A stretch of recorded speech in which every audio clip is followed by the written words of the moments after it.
பாலியல் குற்றங்களிலிருந்து குழந்தைகளை பாதுகாக்கும் பாக்ஸோ சட்டம் 2012. குழந்தைகளுக்கு பாதுகாப்பான சூழலை உறுதி செய்தல். பயிற்சியின் நோக்கம் குழந்தைகளின் பாலியல் துஷ்பிரயோக நிகழ்வுகளை அடையாளம் காணவும் தடுப்பதற்கும் அதற்கு சரியான முறையில் பதிலளிக்கவும் பணியாளர்களை திறன் பெறச் செய்வது. மேலும் சட்ட விதிகள், புகார் அளிக்கும் செயல்முறைகள் மற்றும் குழந்தைகளின் பாதுகாப்பை உறுதிப்படுத்துவதில் அவர்களின் பங்கு மற்றும் பொறுப்புகள் குறித்து அறிவூட்டுவதும் ஆகும். இந்த பயிற்சி முக்கியமானது, ஏனெனில் இந்தியாவில் குழந்தைகள் மீது நடைபெறும் துஷ்பிரயோக வழக்குகள் அதிக அளவில் உள்ளன. பயம், பழிச்சொல் அல்லது அறிவின்மை காரணமாக பல நிகழ்வுகள் புகார் செய்யப்படாமல் உள்ளன. குழந்தைகளுடன் நெருக்கமாக பணிபுரியும் அரசு அல்லாத நிறுவனங்களின் பணியாளர்களாக நாம் இருப்பதால், ஒவ்வொரு குழந்தைக்கும் பாதுகாப்பான சூழலை உருவாக்குவதற்கான சட்ட பாதுகாப்புகள், கட்டாய பொறுப்புகள் மற்றும் குழந்தை நட்பு நடைமுறைகள் குறித்து அவசியமாக அறிந்திருக்க வேண்டும். பாக்ஸோ சட்டம் 2012 என்பது 18 வயதிற்கு குறைவான குழந்தைகளை பாலியல் தாக்குதல், பாலியல் துன்புறுத்தல் மற்றும் ஆபாச படங்கள் ஆகியவற்றிலிருந்து பாதுகாக்க உருவாக்கப்பட்ட முழுமையான சட்டமாகும். மேலும் இது குழந்தை நட்பு நீதிமுறை நடைமுறைகளை உறுதிப்படுத்துகிறது. இந்த சட்டம் பாலின சார்பில்லாதது, ஆண் குழந்தைகளையும் பெண் குழந்தைகளையும் ஒரேபோல் பாதுகாக்கிறது. இந்த சட்டத்தின் கீழ் சில முக்கிய வரையறைகளை புரிந்து கொள்ள வேண்டும். குழந்தை என்பது 18 வயதிற்கு குறைவான அனைவரையும் குறிக்கும். பாலியல் தாக்குதல் என்பது ஊடுருவும் மற்றும் ஊடுருவாத பாலியல் செயல்களை குறிக்கும். பாலியல் தொல்லை என்பது பாலியல் நோக்கத்துடன் செய்யப்படும் வாய்வழி மற்றும் வாய்மொழி அல்லாத செயல்களை குறிக்கும். போனோகிராஃபி என்பது குழந்தைகளுக்கு அசிங்கமான அல்லது பாலியல் வெளிப்பாடுள்ள உள்ளடக்கங்களை காட்டுவதை குறிக்கிறது. பாக்ஸோ சட்டத்தின் கீழ் பல்வேறு வகையான குற்றங்கள் உள்ளன. அவை ஊடுருவும் பாலியல் தாக்குதல், கடுமையான ஊடுருவும் பாலியல் தாக்குதல், அதிகாரம் உள்ள நபர்களால், போலீஸ், ஆசிரியர், மருத்துவர், குடும்ப உறுப்பினர் போன்றவர்கள் நடைபெறும் பாலியல் தொல்லை, வார்த்தைகள், சைகைகள், அசிங்க பொருள்கள் காட்டுதல், பின்தொடர்தல் அல்லது ஆன்லைன் துஷ்பிரயோகம், குழந்தைகளை ஆபாச நோக்கங்களுக்காக பயன்படுத்துதல். இந்த குற்றங்களில் ஒவ்வொன்றுக்கும் தகுந்த தண்டனைகள் நிர்ணயிக்கப்பட்டுள்ளன. குற்றத்தின் தீவிரத்தை பொறுத்து குறைந்தபட்சம் 3 ஆண்டுகள் முதல் ஆயுள் தண்டனை வரை வழங்கப்படும். பாக்ஸோ சட்டத்தின் மிக முக்கியமான விதிகளில் ஒன்று கட்டாய புகார் அளித்தல் ஆகும். பாக்ஸோ சட்டத்தின் பிரிவு 19 இன் கீழ் அரசு அல்லாத நிறுவன பணியாளர்கள், ஆசிரியர்கள், மருத்துவர்கள், பொதுமக்கள் உள்ளிட்ட அனைவரும் குழந்தை பாலியல் துஷ்பிரயோக சம்பவங்களை காவல்துறையிடம் அல்லது குழந்தை நலக்குழுவிடம் கட்டாயமாக புகாரளிக்க வேண்டும். இதை செய்யத் தவறினால் அதிகபட்சம் 6 மாதங்கள் சிறை தண்டனை வழங்கப்படும். ஒரு புகார் அளிக்கப்பட்ட பிறகு விசாரணை நடைமுறைகள் குழந்தைக்கு ஏற்ற வகையில் நடைபெற வேண்டும். குழந்தையின் வாக்குமூலம் பொதுவாக சீருடை இல்லாத ஒரு பெண் காவல்துறையினரால், முடிந்தால் குழந்தையின் இல்லத்தில், குழந்தைக்கு எந்த மன அழுத்தமும் ஏற்படாதவாறு பதிவு செய்யப்பட வேண்டும். குழந்தையை இரவு முழுவதும் காவல் நிலையத்தில் தங்க வைக்கக்கூடாது. மருத்துவ பரிசோதனை பாதுகாவலரின் சம்மதத்துடன் குழந்தைக்கு நம்பிக்கை உள்ள ஒரு பெரியவர் முன்னிலையில் நடத்தப்பட வேண்டும். இங்கே என்ஜிஓ பணியாளர்களின் பங்கு மிகவும் முக்கியமானதாகிறது. முன்முதல் நிலை பணியாளர்களாக இருப்பதால் மன அழுத்தத்தில் இருக்கும் குழந்தைகள் முதலில் தொடர்பு கொள்வது இவர்களாக இருக்கலாம். இவர்களின் பங்குகளில் குழந்தைகளில் தோன்றும் துஷ்பிரயோக அறிகுறிகளை அடையாளம் காணுதல், குழந்தைகளை கருணையுடன் குற்றம் சாட்டாமல் அவர்கள் கூறுவதை கேட்டல், தகவல்களை உணர்ச்சி சார்ந்த முறையில் பதிவு செய்தல், சட்ட மற்றும் மருத்துவ செயல்முறைகளில் குழந்தைக்கு ஆதரவாக இருப்பது. குடும்பங்களை குழந்தை உதவி எண் 1098, குழந்தை நலக்குழு, மாவட்ட குழந்தை பாதுகாப்பு அமைப்புகளுடன் இணைத்தல், தொடர்ந்து ஆலோசனை மற்றும் மறுவாழ்வு சேவைகளை வழங்குவதற்கான பின்தொடர்பு உதவியை உறுதிப்படுத்தல் ஆகியவை அடங்கும். சட்டத்தில் குறிப்பிடப்பட்டுள்ள குழந்தை நட்பு நடைமுறைகளையும் என்ஜிஓ பணியாளர்கள் நன்கு அறிந்திருக்க வேண்டும். இவை குழந்தையின் மன உளைச்சலை குறைப்பதற்காக வடிவமைக்கப்பட்டவை. அதில் திரும்ப திரும்ப கேள்வி கேட்பதைத் தவிர்ப்பது, குறைபாடுகள் உள்ள குழந்தைகளுக்கு மொழிபெயர்ப்பாளர்கள் அல்லது சிறப்பு கல்வியாளர்களை வழங்குவது போன்றவை, விசாரணையின் போது நம்பகத்தன்மை உள்ள ஒருவர் உடன் இருப்பதை உறுதி செய்வது, தேவையான போது வீடியோ கான்பரன்ஸ் மூலம் வாக்குமூலம் வழங்க அனுமதிப்பது போன்றவை அடங்கும். குற்றங்களைத் தடுக்கும் நோக்கில் இந்தச் சட்டம் கடுமையான தண்டனைகளை நிர்ணயித்துள்ளது.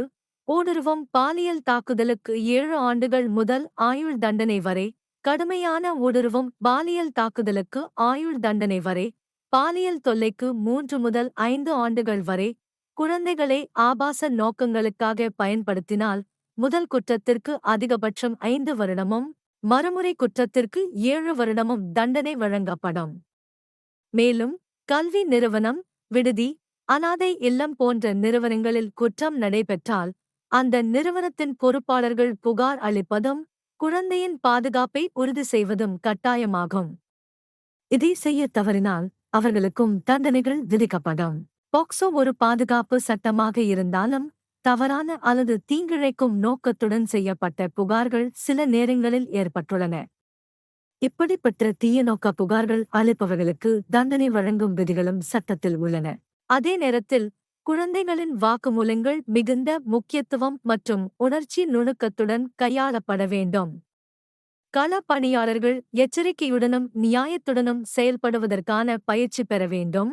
இதன் மூலம் குழந்தைகளின் பாதுகாப்பும் குற்றம் சாட்டப்பட்டவர்களின் உரிமைகளும் சமமாக பாதுகாக்கப்படுவதை உறுதி செய்யலாம்.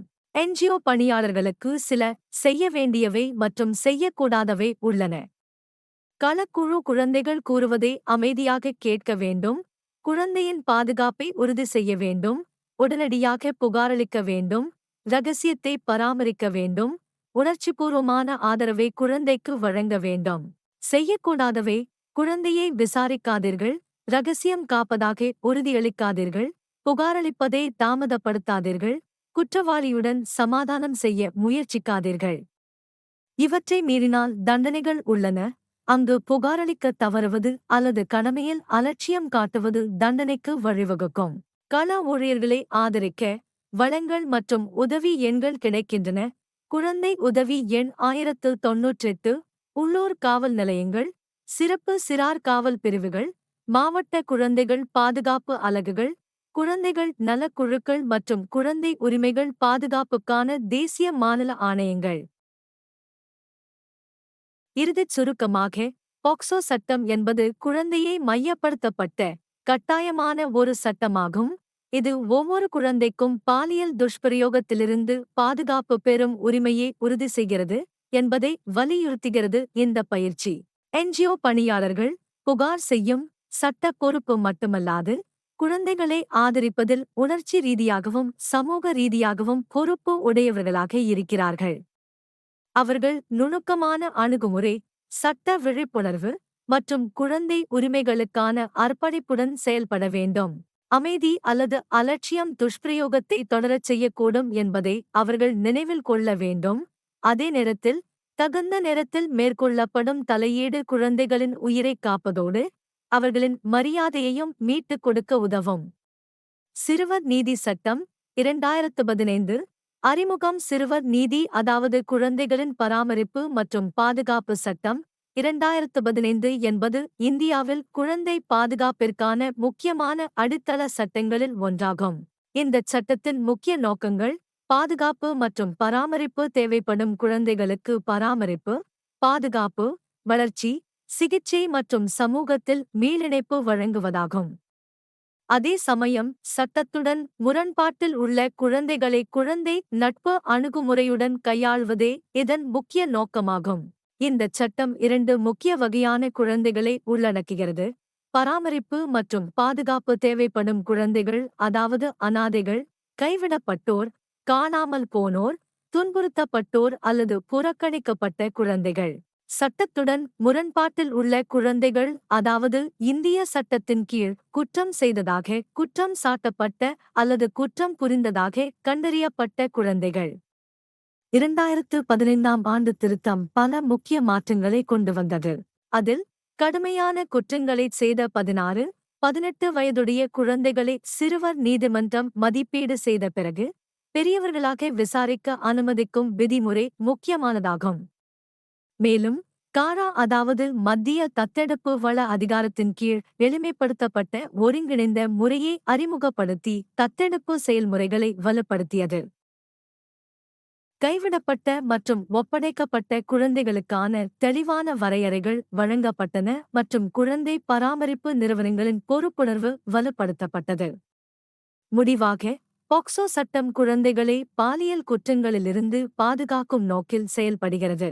அதே நேரத்தில், சிறுவர் நீதி சட்டம் பலவீனமடைந்த குழந்தைகளின் பராமரிப்பு, மறுவாழ்வு மற்றும் மீண்டும் சமூக இணைப்பிற்கான விரிவான பாதுகாப்பு வலையமைப்பை வழங்கி, நீதித்துறையானது கடுமையும் கருணையும் கலந்த அணுகுமுறையுடன் செயல்படுவதை உறுதி செய்கிறது. நவ்சியோகர கட்டளையில் குழந்தைகள் நலக்குழுவில் 3 உறுப்பினர்கள் உள்ளனர். தலைமை நிர்வாக அதிகாரி மேரி டோலி குழுவின் தலைவராகவும் குழந்தைகள் பாதுகாப்பு அலுவலராகவும் இருப்பார்கள். நவ்சியோக் அறக்கட்டளையின் குழந்தைகள் பாதுகாப்பு அலுவலரின் தொடர்பு விவரங்கள் மற்றும் மாற்றுத் தொடர்பு விவரங்கள் கீழே கொடுக்கப்பட்டுள்ளன.